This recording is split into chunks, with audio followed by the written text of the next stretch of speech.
ကိုရွေးချယ်မှုကပဲကိုကိုပြောင်းလဲစေလိမ့်မယ်။အများကြီးတွေးပြီးဝမ်းနည်းနေတာမျိုး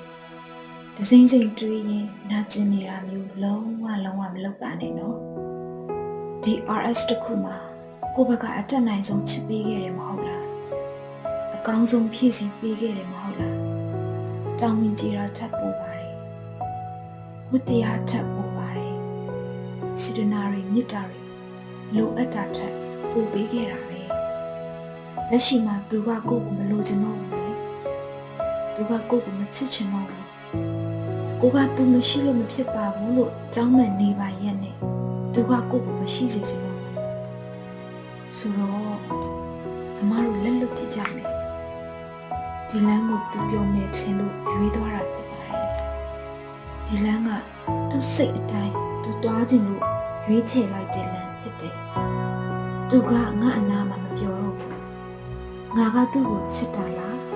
ငါအတ္တမှာချစ်တာလားငါကသူ့ကိုပြောစီချင်တာလားသူ့ကိုပိုင်ဆိုင်ချင်တာလားတခါတလေလားကိုမေးဖို့နဲ့မေးပြီးကိုမေးဖို့ကိုပြန်ဖြေရတာကလည်း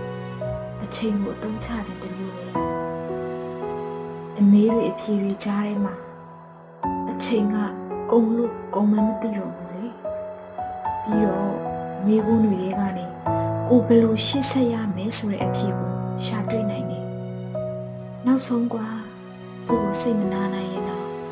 သူ့ကိုချစ်ချင်းအဖြစ်ကိုလည်းပျော်ရွှင်အောင်ထားတတ်ပါစေသူ့ကိုတရိယာချင်းအဖြစ်ကိုဂ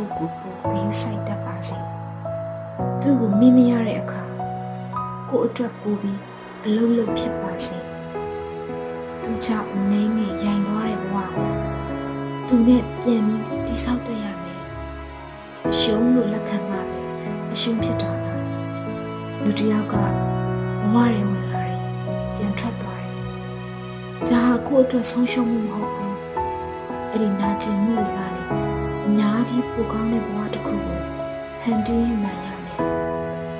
အမားတို့ရဲ့စိတ်ကိုအမားတို့ပဲပိုင်ပါတယ်